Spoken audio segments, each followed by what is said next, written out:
इतनी बड़ी संख्या में आप लोग हैं तो ऐसा है कि मैं कुछ बातें आपके समक्ष रखना चाहता हूं। उसके बाद आप स्वतंत्र हैं कोई भी सवाल अपना पूछने को।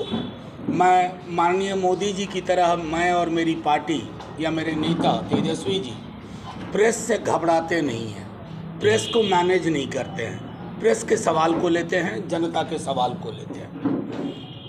आज सिर्फ जमुई नहीं, जहाँ की मुझे अभी तक जो जानकारी पटना में मैं था, दिल्ली में था, या यहाँ जो हमें लोगों से बातचीत हो रही है, इसमें पत्रकार मित्र भी हैं, व्यवसायी हैं, आम जो शहरी है, नागरिक है, उनका मानना है कि ये एक तरफा है जमुई।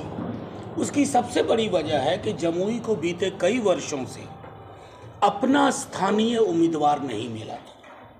और स्थानीय उम्मीदवार की क्या भूमिका होती है जब आप प्रतिनिधि चुनते हैं, उससे कोई इनकार नहीं कर सकता। तो मैं समझता हूं कि हमारी जो उम्मीदवार हैं अर्चना रविदास जी, उन्होंने एक लंबी लकीर खींच दी है और लोग कह रहे हैं तेजस्वी जी धन्यवाद कि एक स्थानीय उम्मीदवार के लिए। अब दूसरे पहलू पे आते हैं कि हम इस लोकसभा चुनाव में क्या कह के आ रहे हैं। कल हमारे नेता प्रतिपक्ष तेजस्वी जी ने ये परिवर्तन पत्र जारी किया पटना में सुबह 9 बजे। ये 24 के चुनाव के मद्देनज़र 24 प्रतिबद्धताएं हैं, 24 जन वचन है। और ये 24 जन वचन हमने आसमान से नहीं लिए हैं, आप लोगों के कहे के माध्यम से। बेरोजगारी सबसे बड़ा मुद्दा है इस देश में।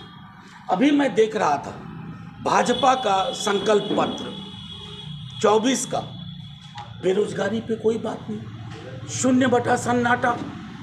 क्या ये यही प्रधानमंत्री नहीं थे कि 2014 में 2 करोड़ नौकरी प्रति वर्ष के दावे पे, वादे पे आए थे। 2 दाहें 20 करोड़, और प्रधानमंत्री जी के पास 2 लाख नौकरी का भी हिसाब नहीं है। तो नेता प्रतिपक्ष ने स्पष्ट तौर पर कहा 1 करोड़ नौकरी, वो भी टाइमलाइन से के हिसाब से। उन्होंने 15 अगस्त की डेट दी है, आज़ादी का दिन। तो आज़ादी किससे? बेरोजगारी से।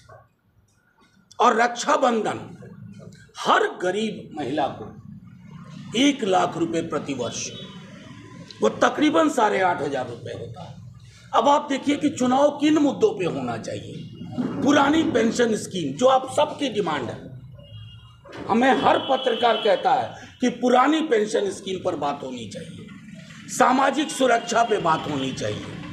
हमारे जितने स्कीम वर्कर हैं, हम समझ नहीं पाते हैं कि जिनके आधार पर हमारे देश की कई व्यवस्थाएं चल रही हैं, आशा हो, ममता हो, आंगनवाड़ी हो, रसोइया हो, तालीमी मरकज हो, टोला सेवक हो, उन सब की मानदेय बढ़ोतरी का हमने वादा किया है टाइमलाइन के अंदर। इसके अलावा इंफ्रास्ट्रक्चर को लेकर के, तमाम चीज़ों को लेकर के हमने अपना ये परिवर्तन पत्र आपके समक्ष रखा है। सारी चीज़ें अगर आप एक बार पढ़ेंगे तो आपको स्पष्ट हो जाएंगी कि ये 24 चीज़ें आसमान की नहीं है, ज़मीन की है। और इसके पीछे कई लोग पूछते हैं कहाँ से दीजिएगा। आपको ये सवाल पूछना चाहिए था जब प्रधानमंत्री जी ने कहा था 2 करोड़ नौकरी। वो सवाल नहीं पूछा गया, लेकिन इस सवाल के पूछने का कोई मतलब नहीं है, क्योंकि जब 17 महीने के लिए तेजस्वी जी सरकार में आए तो जो व्यक्ति कहते थे कि तेजस्वी नौकरी नहीं दे पाएगा, उसी तेजस्वी ने 5 लाख नौकरी दिलवाई, और उन्हीं के हाथों दिलवाई। जो कहते थे असंभव है, बाप के पास से लाएगा, कैसे करेगा। तो एक होती है विल पावर। अगर सत्ता को ये पता हो कि मुझसे सवाल पूछे जाएंगे तो सत्ता मौलिक मुद्दों पे बात करेगी।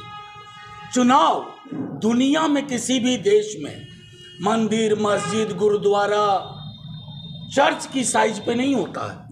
एक देश बता दीजिए जहां मंदिर, मस्जिद, गुरुद्वारा और चर्च कितना विशाल हो, उस पर चुनाव होता हो। चुनाव होता है थाली पे, चुनाव होता है आपसी सौहार्द पे, चुनाव होता है बेरोजगारी को खत्म करने के लिए, चुनाव होता है अर्थव्यवस्था को समावेशी बनाने के लिए। हमें धनिकों से कोई विरोध नहीं है, धन सृजन होना चाहिए, लेकिन एक तरफ ऐसा ना हो कि 5% आबादी 90% संसाधन पे बैठ जाए। ये भारत का लोकतंत्र इजाज़त नहीं देता, भारत का संविधान इजाज़त नहीं देता। आज बाबा साहब भीमराव अंबेडकर जी की जयंती है। इस दिन मैं आपसे मुखातिब हूँ और मैं कह रहा हूँ कि बिहार के नतीजे जैसा हमारे नेता प्रतिपक्ष कहते हैं चौंकाने वाले होंगे, और हम यहाँ जमुई में एक स्थानीय उम्मीदवार की विजय सुनिश्चित करके यह तय करेंगे कि आपकी आवाज़ जमुई से लेकर के दिल्ली तक एक जैसी हो। ऐसा ना हो कि उम्मीदवार चुनाव के बाद जाए तो चुनाव के वक्त ही फिर आए। जो जमुई का अब तक का इतिहास रहा है उस इतिहास को मेटने जा रहे हैं, और इसका आधार है ये परिवर्तन पत्र, जिसमें ठोस बातें हैं।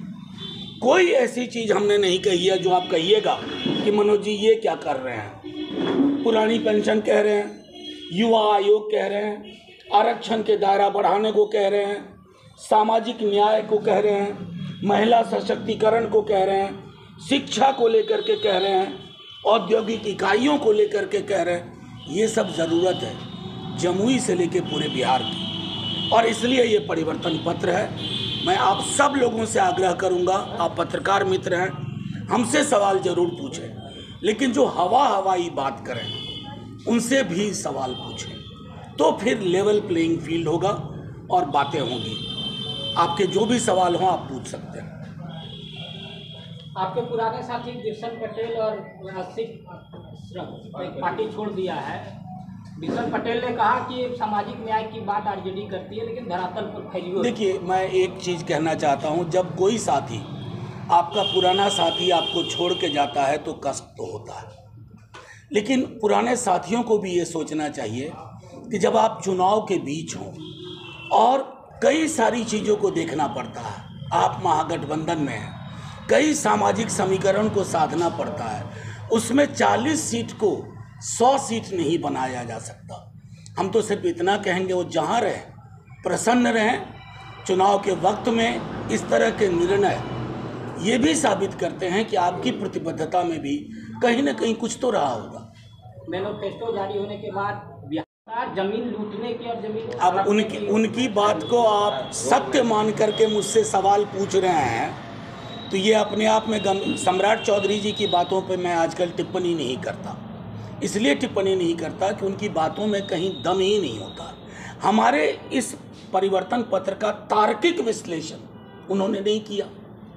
वो इनकार कर सकते हैं क्या कि नीतीश जी के साथ रहते हुए 17 महीने में तेजस्वी जी ने जो कर दिखाया नौकरी के फ्रंट पे, सम्राट चौधरी और उनकी पार्टी 17 बरस में नहीं कर पाई।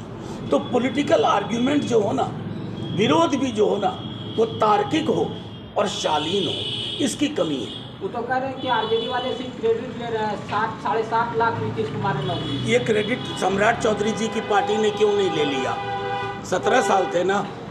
क्यों ऐसा हो गया है कि बिहार में आप पत्रकार हमारे मित्र माइक लगा के बच्चे से भी पूछिएगा नौकरी मतलब, तो हल से बोलेगा तेजस्वी। ये हमने तो नहीं किया, हमारे पास प्रोपेगेंडा मशीन नहीं है, यानी कि जनता ने खुद इस नारे को गढ़ लिया है। तो जाहिर तौर पर मैं उनसे कहूँगा कि आप भी दीजिए नौकरी।